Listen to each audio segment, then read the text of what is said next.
What is going on, everybody? Welcome back to Mikey's Indy 500, or is it? Here on Hit the Books Network, we are starting something new. This is called Independent Waters. I am one of your hosts, Mikey Manfredi, and joining me to join me on this adventure, my friend Zach Batista. Zach, how are you doing, my man? I'm doing great. Thank you for having me. I'm really excited to do this podcast with you, Mikey. I'm also very excited that you are here, that you are going to be my co-host, my co-pilot, my co-pirate, if you will, on this adventure through the independent waters and discovering all new stuff from the independent wrestling scene. I cannot wait to start this. So I'm Mikey Manfredi. As I said before, this is Zach Batista. Zach, I just want to know real quick, what got you into wrestling, first? What made you a wrestling fan? Oh, wow. If I had to think back on it, it's probably my dad. From when I was, a kid, my dad would watch wrestling on TV, and he would always kind of just sit me down in front of it. So, my dad would be watching, ECW, and he would have me just sitting in front of the TV watching it. And I kind of just kept watching it for a while into, middle school. The earliest memory I can really remember of wrestling is Undertaker giving JBL the last ride through his limousine at SummerSlam during one of their matches when he was still Undertaker, I think. And from there, I just kind of kept watching wrestling. It fell off a bit in between, middle school and high school, but then I got back into it, and I've just been hooked on it since. Everyone I've talked to that's a wrestling fan always has that point where they, go away from wrestling for a little bit and then come back. Mm-hmm. I definitely had that, too, around the same time where I, fell off around, middle school, high school, and then came back to it. Ryan had that same thing. There's always that hiatus you take for a little while. Exactly. A little break before you jump back into it. But now we're back in full force, and we are going through the independent scene. We are watching new wrestling matches, and our rule is no WWE, no AEW, no New Japan. We are talking only independent wrestling promotions. We are going to be pitching each other matches back and forth throughout the show. We are going to be rating them on a scale of Markout, which is an awesome match, top notch. I would watch it over and over and over again, and it just pops me every time. There's Meh, which is fine, decent, alright. You don't have to watch it if you don't want to, but it's good. And then there's Miss Out, which is just a bad match. So, that's just a match where it's just, botches, things are going wrong, it's just lame. Gimmicks aren't working, whatever. So we got Miss Out, Meh, and Mark Out as our 3 ratings. So, with that being said, I guess it's just time to jump right into it. And Zach, I've been talking a lot in the beginning right here, so why don't you kick us off with your first independent wrestling match of the show? Oh boy! All right. So when I had to choose independent wrestling matches for this, I told myself, all right, I'm going to try to find a match that will at least have something kind of familiar to me, something that I'm somewhat aware for it. So I decided to go for Lucha Underground. Specifically, love Lucha Underground. Pentagon Jr. versus Vampiro in, if I recall correctly, the pay-per-view's name was Ultimate Lucha Part 2. Okay. In a Cero Miedo match, which is basically like a street fight, or unsanctioned match. Mm-hmm. Going into this match, I had seen clips of this match, one or two of the spots, because everyone says that this match made Pentagon for them. So I came into it with a pretty high bar. Pentagon came in, just doing his usual shtick. I was like, all right, this is good. Then Vampiro showed up, dressed as a motherfucking pope of pure evil through the crowd. I was Time out. What is a pope of pure evil? He was dressed in a pope's you outfit. Can't just say that and expect me to know what you mean. He literally was dressed like a pope, big hat, black robe, red scarf, white face paint. His logo was on his chest, and the pope hat. He had an incense burner. That's incredible. I was just, this man is evil. I'm all right. Match started off. Honestly, the match was just basically a death match, as far as I could tell, with not a ton of wrestling. Pentagram beat him with some chairs. 5 minutes into the match, he had already exposed the concrete below the mats on the floor, and basically it gave him a falcon arrow or something. It was pile driver into it, and they took him out in a gurney. And I was like, oh, okay, this is how this is going. Then Vampiro gets up, beats the shit out of everyone, shows back up. Pentagon proceeds to beat him up again, and at some point in the match, Vampiro then just like a minute later, I think, pulls out a bag of thumbtacks, and I was like, getting like, hardcore, baby. Oh my god, dude! I was like, I just like 5 minutes into this match, and he's already gotten exposed concrete and thumbtacks, so I don't know where this is gonna go. Got worse in the best way possible. Got worse. Fucking Pentagon whips out light tubes and smashes it into Vampiro's back, and I'm like, that sucks. Oh, I forgot to mention, Pentagon ate, like, I think it was like a massive off-the-top rope slam into the thumbtacks. Jesus. It looked like it fucking sucked. And You know what spot always gets me with thumbtacks? Where they, like, take a handful and they shove it in someone's mouth and then super kick them? Oh, my God. That one always gets me. Oh, I haven't seen a spot like that yet. I've seen a couple. I think there was one in AEW. I think someone did it. I think maybe Janela or Moxley did it to each other. Sounds about right for them. Very good. What was I saying? Oh, and it just escalated from there. Pentagon like broke the light tube and started jamming it in Vampiro's head and started licking the blood that he got off him. And I was like, wow, we're just going all in for this. Rip roaring, huh? Spot of the night for me by far, probably. Well, there's two, but the one coming up is my favorite. Vampiro gets up, he starts a comeback. The wrestling in this match is slow, and the punches are kind of, like, passable. But, like, you can tell, because Vampiro, the commentary has been putting it over, that he's old. He's a really old, like, luchador who, like, did death matches all the time or something like that. Mm-hmm. This Vampiro put his hand into, like, Pentagon's mask and ripped his mask off, almost. And then took another light tube and just smashed it over his head. Jesus. You'll know the spot I'm thinking of if you end up watching this, where like Pentagon is sitting there and he looks dazed and blood just comes flooding down his face. Like, God damn. His mask is like half ripped off. Then Vampiro gets out and I'm like, I don't know what else you can do, but I'm so in for this right now. Guy whips out a table. I'm like, okay, this looks like one of the like a New Japan table. I was like, all right. Then he whips out a lighter, and I was like, are you going to really set this on fire? Oh, it's like the old WWE games. Exactly. He then sets the table on fire. Pentagon then dumps him through the table, and he does not get set off on fire. Like, he doesn't, like, get extinguished out fast enough, so he rolls out of the ring on fire, and I'm just like, great. Pentagon pinned him after that, so that was, like, the highlights. Do you think they had a backup plan? They were like, listen, I'm going to slam you through this flaming table. You're probably going to smother the flames and be fine.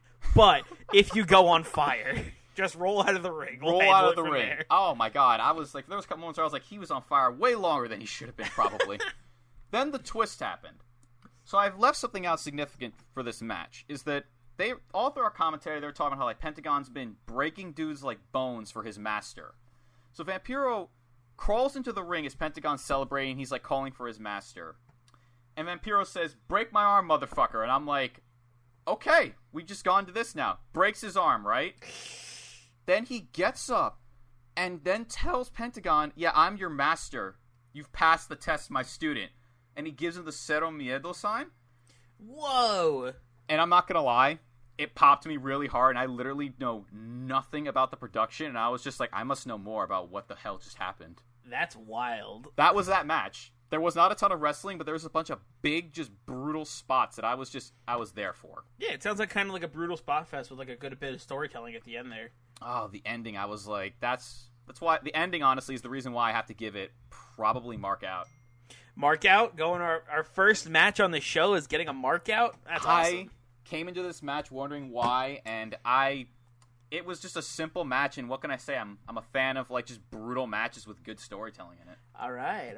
I like it. Enough about my crazy deathmatch luchador match. What do you got in Smorn? I'm very curious to see what you got.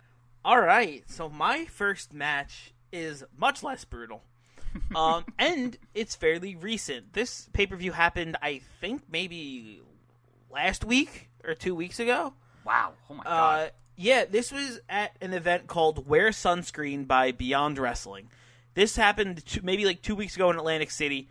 It was an outdoor event, obviously. Everyone was wearing masks, the whole night. Okay, whole COVID thing. And this match was Kimberly taking on the bad boy, Joey Janela. So it was Joey Janela versus Kimberly. from Beyond Wrestling. This was Joey Janela's return to Beyond Wrestling after he got drafted to AEW.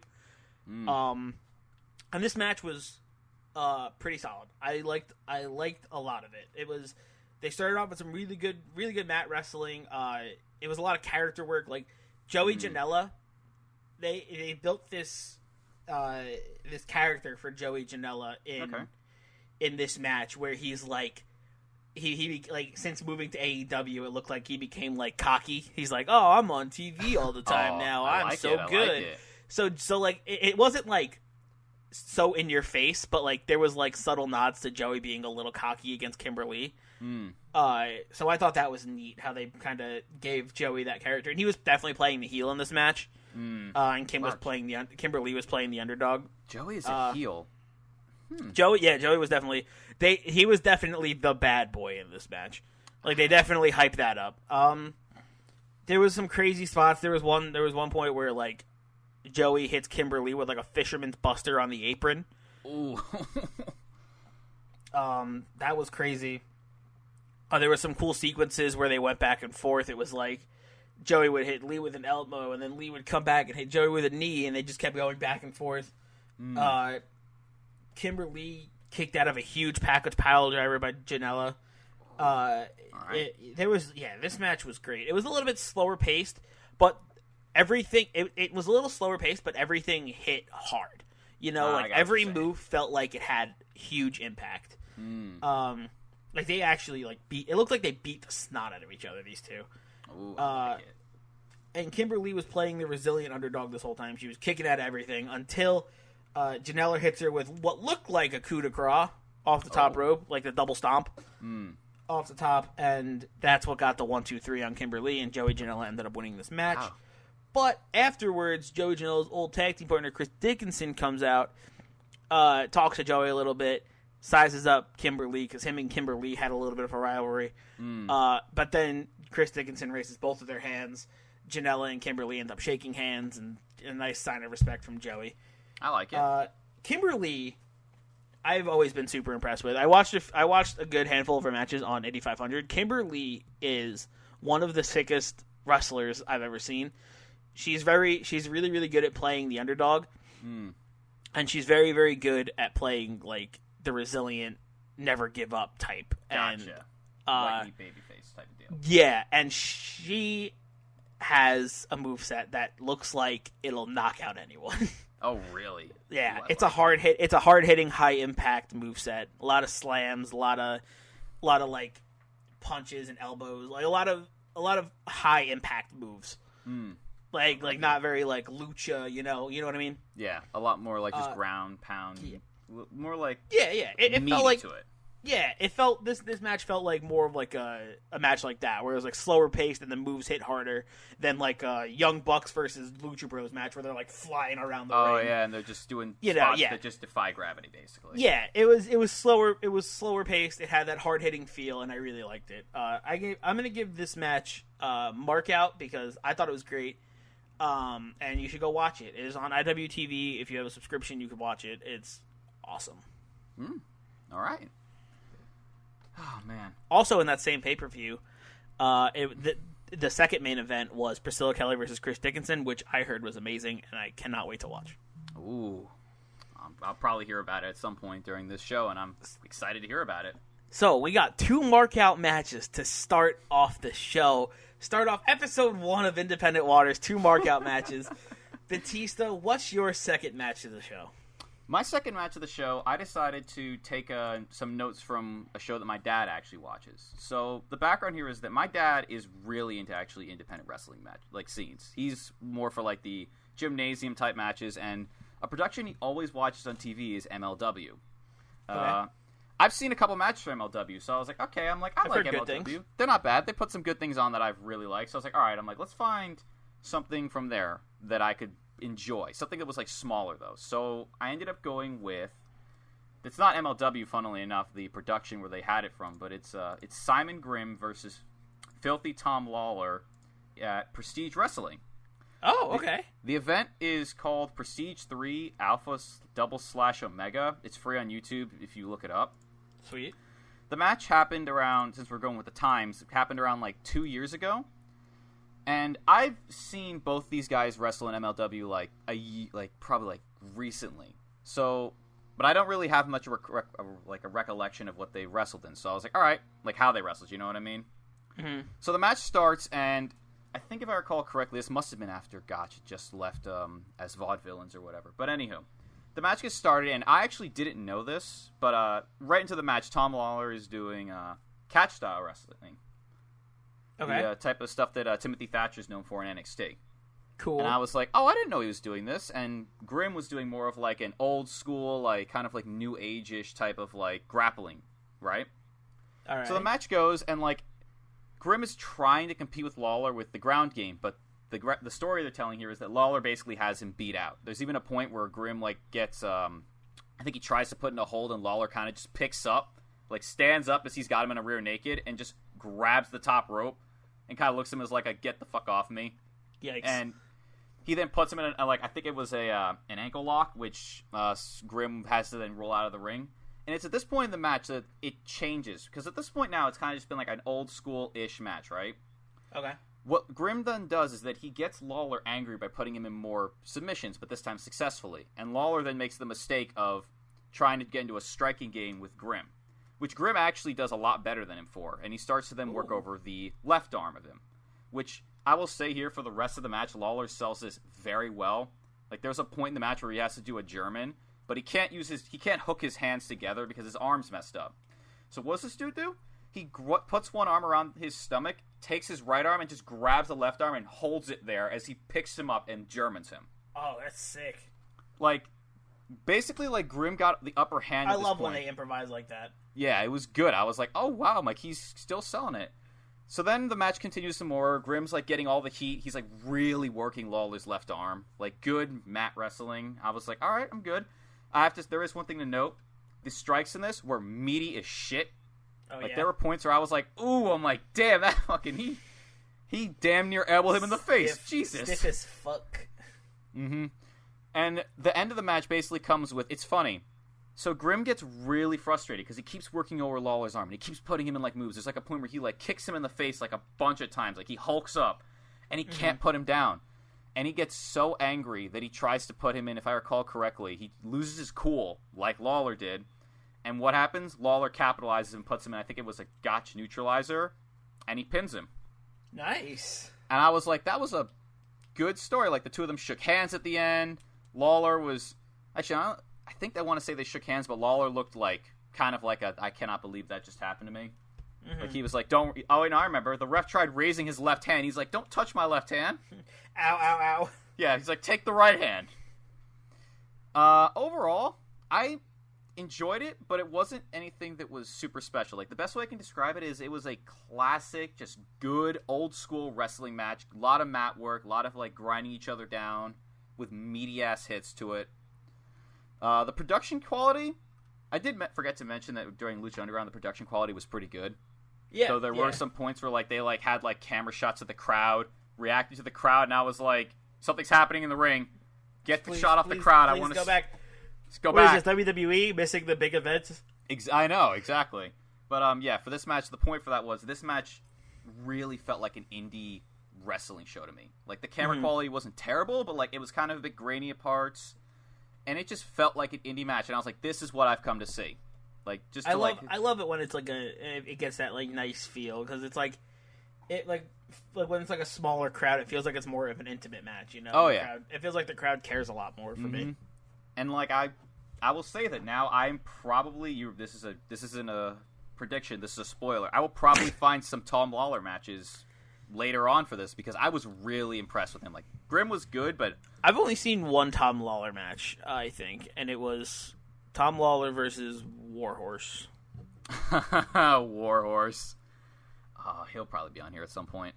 But I guess wait like 5 minutes. Oh.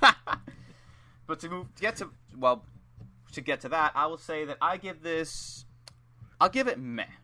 Because it wasn't anything that I couldn't find other places. I've seen similar-ish matches, and there wasn't anything that blew me out of the water. It was just solid, a really good wrestling match. Like a solid match. You know what? Sorry, go continue. Oh, no, it was only gonna say that like I wouldn't be offended to watch it, but like if I wanted to get someone who wasn't into wrestling, like I probably would show them a more exciting match, I guess, is the way I put it, or something that more like grabbed me and like got me to like jump up or go like, oh my god, that was amazing. Yeah. Okay. Yeah, that's what I would do too. I would definitely get somebody in on a big mark out match. You know. Mm-hmm. Absolutely. So, before I go into my next match, I wanted to go back to Joey Janela versus Kimberly for a second. Okay. Now that I'm rethinking it a little bit, I'm also going to give that match a meh. Oh. It was good, but I don't think it was mark out good. I was a little overexcited, I think. I think the match is meh. It's good. Definitely go check it out, but definitely not mark out level. However, this next match, my next match is Warhorse versus Ophidian for the Independent Wrestling Championship at an event called Hardest Part of the Ring by Flying V Wrestling. Wow, I've heard of only one person in that match and nothing else about that. I'm excited. It is on IWTV. This match is one of... People are saying that I've seen, it's one of Warhorse's best title defenses. Wow. And I would agree. This match rules. I'm sorry. If you would, this match rules ass! In the beginning... Warhorse comes out, does his thing, enters with his title, and then Ophidian comes out, and Ophidian comes out with a mask over his mask, and it's just like a white mask, but it has Warhorse's face paint on it. Ooh. And then the bell rings, they stare each other down, and then Ophidian takes off the mask with the Warhorse paint and throws it into the crowd and goes, "I don't need war paint to beat you." Wow. And that's how the match starts. If that doesn't get you like excited for the match, I don't know what's gonna. I'm already ready. This match has awesome character work from the both of these guys. Warhorse is being Warhorse; he's doing his heavy metal thing. Ophidian is the master of snake style. Is this thing? Ooh. So he has a very smooth lucha like. It's really crazy how much it almost looks like a snake slithering around. You know. Ooh.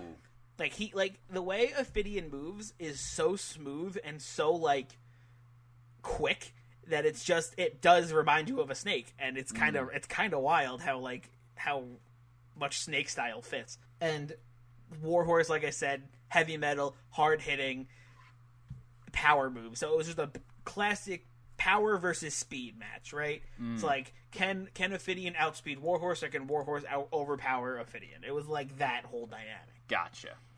There is one point in the match that I loved where they're fighting and Ophidian gets Warhorse trapped in the corner, but instead of doing any move on him, he takes his hand and starts wiping off Warhorse's face paint. Oh. And the announcers sell it really well because they're like, "He's wiping off the face paint. That's going to weaken him. The face paint is what makes Warhorse Warhorse." It's like, without the face paint, he's just Jake Parnell. So I just like the idea of Ophidian trying to weaken Warhorse by wiping off his face paint. I'm all here for this. It was really, really great. Like I said, the commentators also were selling this match in great. They are super hype about it. They definitely help get you into the match. Like it's wild how well they do to me. I wish I could tell you their names, but I can't. I'm sorry. Maybe I'll find out for next week and let you guys know. I have only seen one Warhorse match, and it was the AEW match that a lot of people probably saw for it. I urge you to watch more Warhorse matches. I will say his character, I really like his character. So to hear that it's like kind of like a point in the match, it's just, I'm not gonna lie though, like Ophidian, like I really want to see more, I want to hear more about this man. You want to hear more about Ophidian? Let me tell you something that happened in this match. There was one point where Warhorse throws Ophidian into the corner, but Ophidian like wraps himself around the turnbuckle pole and like ducks through like the middle and the top one, and is kind of like hanging there like this, like I don't know how to describe it, but he's kind of like hanging there, and then he puts his hands together and starts going like this, and he charms he does the snake charm on Warhorse and just like hypnotizes him, and Warhorse just gets like frozen. Oh. Because he's like charming him, so Warhorse is just like stuck. but Warhorse tries to fight it because he like puts up the devil's horns and starts headbanging, and it's like, and then the crowd just starts chanting, "He's too metal." It was so good. Oh my god, that's. But the Ophidian ends up like freezing Warhorse in place, and then like hits him with a drop kick because Warhorse is just frozen because he's charmed him. Yeah. It's just so like there's like really silly points in this match, but there's also just like really awesome points in this match. There's a lot of awesome sequences. These two kick the absolute shit out of each other. But in the end, Warhorse does end up winning with that double stomp to the back of the neck. It ends up retaining his title. This match, I will give mark out because I love this match. Warhorse and Ophidian put on such a sick match. I love watching it to this day. I will probably watch it over and over again. It is so good, and it is one of Warhorse's best showings that I've seen so far. And I'm very excited to get more into both of those guys because Ophidian also impressed me very much. Oh man, how do we even go into this next one? Oh man, you want to start going into this? All right, so folks, me and Batista, me and Zach over here, we both shared our matches. And now we're going into the match. We're going into a fifth match, and the fifth match is one we both watched. So we are going into the matchup from Riptide Wrestling of Cara Noir versus Pac. I believe it was their pay-per-view of Point Break, and yes, this match is free on YouTube for anybody who wants to go see it. Just go to Riptide Wrestling's YouTube channel. It's like one of the first videos you see. Yeah. This match is absolutely insane. Batista, what do you think? Oh my god. First thing that has to be mentioned as a guy who's never seen anything of Riptide is the fucking production value in this match. Man. If you used to be a listener to Indy 500, you already know my love for Riptide. I watch so many Riptide matches on that show. I love it. The production value gets me. All of the wrestlers are really talented, and just everything put together makes Riptide something really, really special. And I really, really like it. Oh man! So I piggybacking off of that, the match starts with this really like classical music, and I'm sitting here thinking to myself, "Oh, is this just the intermission music?" And then you see Cara start to walk out. I'm like, "Oh my god!" I'm like, "Is this his entrance music?" Cara Noir. Motherfucker has this like this glitter mask on, and I was like, this guy's like Phantom of the Opera, and I'm like, I'm so for this. It reminds me of like the Black Swan, like a ballet dancer almost, you know? Like he was like he's like going around the ring, but he's not like just walking. He's like elegantly like moving around.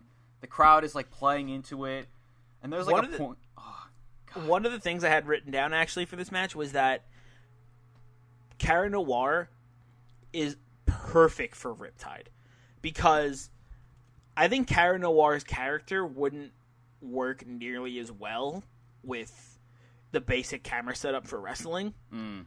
But since it's Riptide and it has that production value, it has those high quality cameras, it has those new angles. I think it has the very dramatic lighting. Yeah. I think it works for Cara Noir so well.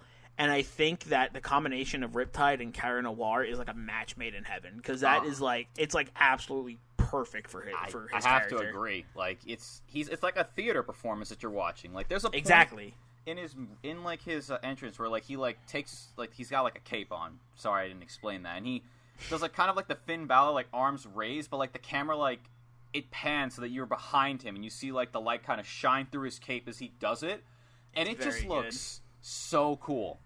All right. Then, go ahead. Then you get to Pac's entrance, and I'm like, the contrast between the two is so stark. Like he's like typical wrestling entrance, walks in, looks at the crowd, is just heel Pac, best Pac, in my opinion. Oh yeah.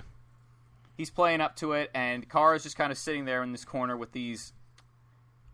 I want to say stage tights. I don't know what Cara was, and like this. Yeah, they're like ballet tights, I think. Yeah. Yeah, that's a good way of putting it. And he has like this like gold dust-esque like face paint on, and I was like, okay. So the match starts, and he's just trying to get Pac to shake his hand. That's all he wanted. And I was like, all right. I'm like, I don't know what he's gonna do with it, but I'm down for this. And Pac just kept denying this handshake, and one thing to note here, we'll get into this in a sec. The crowd, every time he denied this handshake, like, we're selling it like it was the worst thing you could possibly do. Oh, yeah. The fact that they were both determined, that Cara was determined to get this handshake, and Pac was so determined to not let him get the handshake, was such a good, like, B-plot in this match. It is. Oh, my God. Like, you got, like, Pac, like, telling him, like, you don't belong in my ring. I'm not giving you your fucking handshake. And, like, he keeps knocking Cara down, and then he just gets right back up, and Pac, like, is just, like, selling this, like, it's like, he's the creepiest shit. He's like, stop. Yeah, can we talk about how great Pac made Cara Noir look in this match? Like, he's whenever Cara Noir got beat up a lot of this match. I'll say that right now. Pac kicked the shit out of him most of this match, but when Cara Noir got his offense in, Pac sold it like fucking death. Pac was like he was selling his ass off. He made Cara look great. This match took both guys and just let them both shine like stars. Really did. One point in the match, an example of this is like Cara's letting, or Cara, I don't actually even know how to pronounce your name. If you're listening to this, if you ever listen to this, apologies. Cara Noir, if you're ever listening to the first episode of Independent Waters. But anywho, he's lying on the ground, and, like, he just kind of is, like, a step up insecurity from the ground. And, like, Pac literally, like, stumbles for a sec, and then just falls out the ring. Like, up until that point, Cara got no offense at all. And Pac I was like, wow, that's great. Oh, my. It's just good selling on Pac. And, like, yeah. There wasn't a ton of wrestling, but, like, where there was wrestling, like, it had impact to it. Like, you felt like it was getting, everything got its money's worth is the best way I could describe it. Yeah, there was a couple of really sick sequences where these two just, like kept beating the crap out of each other, hitting each other with moves, but they kept rolling back up to their feet, and then they just knock each other out. Those are my favorites, where they just keep going back and forth with moves, and then they hit with one move, and it just knocks them both out. Oh, it's great. And it just gives the crowd a chance to, like, soak it all in and be like, wow, these guys are good, you know? Yeah. There was also two spots in particular I want to talk about. All right. One, I want to talk about the superplex that Pac gives Cara Noir. How fucking high was that superplex? It looked like he fell from the fucking sky. Oh my God, it was about as high. I was literally watching. I was like, how high is he gonna go? And you see Cara like get onto the ropes, and I'm like, all right. And then he stands like on like the turnbuckle kind of. I was like, oh no. I'm like, he's going all the way. He went all the way up. It looked like Cara fell from like the ceiling of the arena. Yeah, it was nutty. It fucking looked like it hurt like a motherfucker, that's for sure. Speaking of being high in the sky, the other spot I wanted to talk about was that moonsault to the outside that Pac did. Oh my God. He got so much hang time! That's why I guess that's why he was the man Gravity forgot. Exactly. I actually thought about it too. I was like, the man that Gravity fucking forgot just casually does a fucking shooting just out of the ring. I was like, what the fuck? For those who don't know, Pac used to be Neville from WWE. The days of superhero Neville and evil villain Stardust, Stardust, aka Cody Rhodes. Whew. Wow, it seems like so far away now. Yeah, the way this match is paced is super cool because it fluctuates. It doesn't like go slow and then fast and then slow again, and then end. It goes slow, fast, slow, fast, slow, fast, slow, fast, slow, fast. It's just like it's like heart pounding action.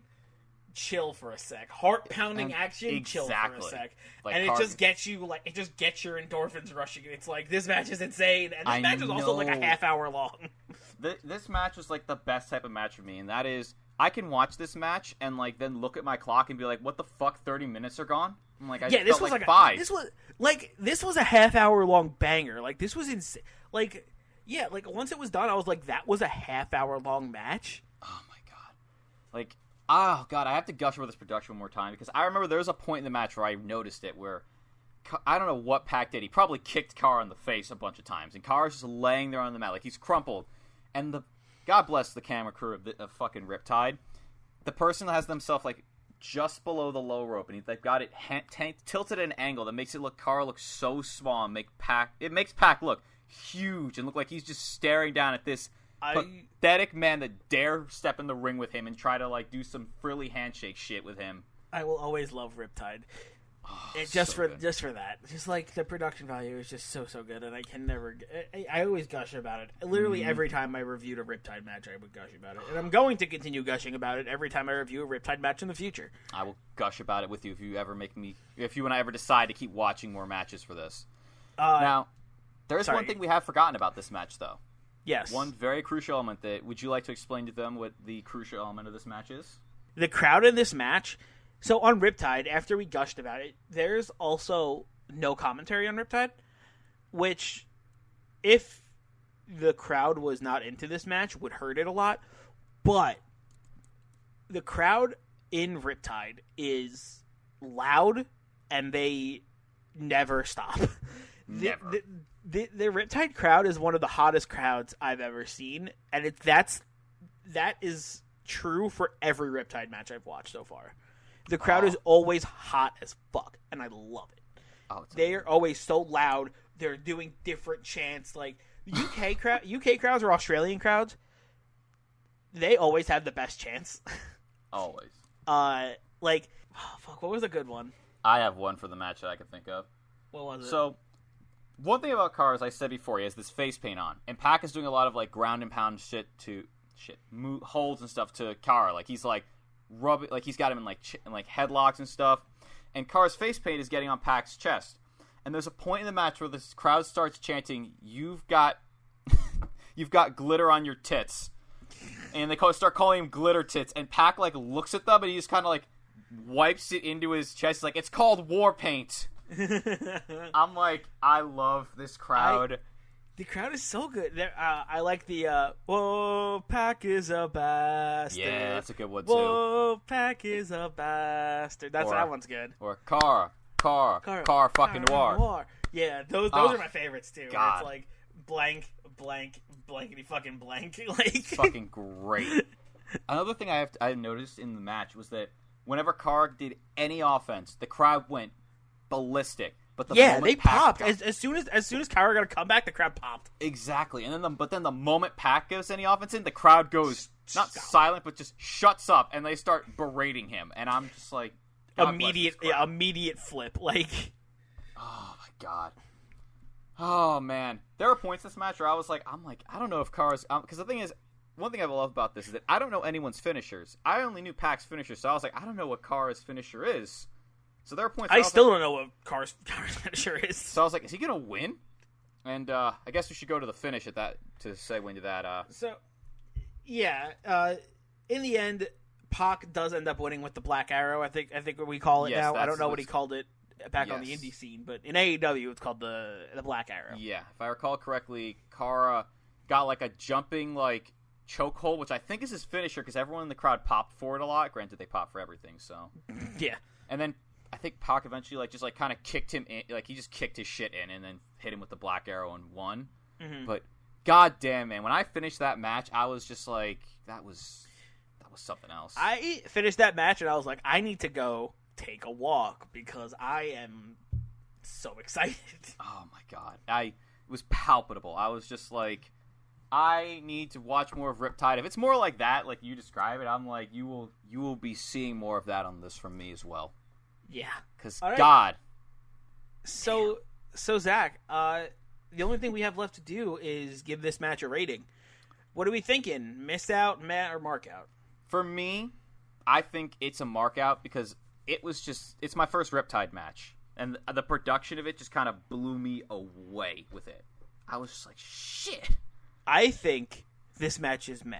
No, I'm totally kidding. It's absolutely marked out. Oh my god, I was like, shit. Who am I kidding with this? Like, what the Did you hear how much I was praising it? This match is mark out 100%. Go watch it. It is free on YouTube. What are you doing if you miss this match? Exactly. Go find it. If you are a wrestling fan, you need to see this match. It's so good. Amazing. Oh my god.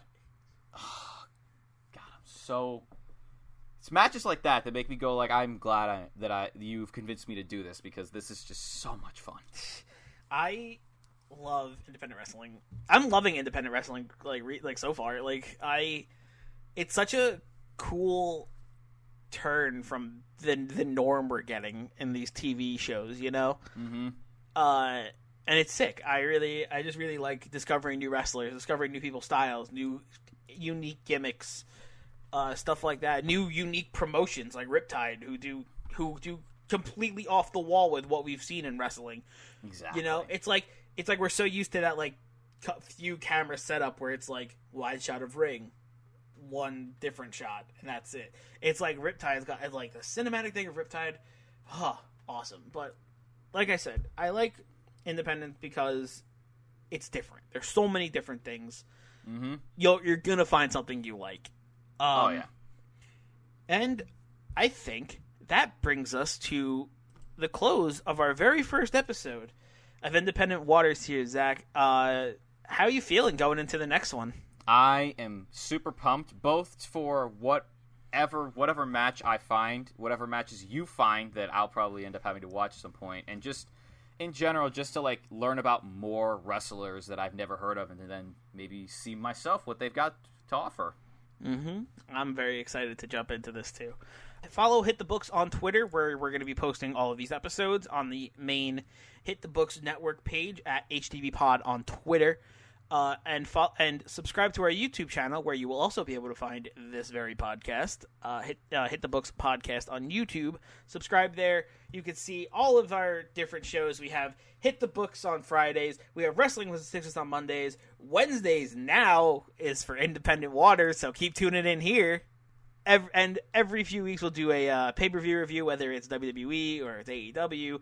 So, depending on when this episode comes out, go check out me and Ryan Knightsy's review of All Out AEW. That's very exciting. I either loved doing it, or I'm very excited to do it.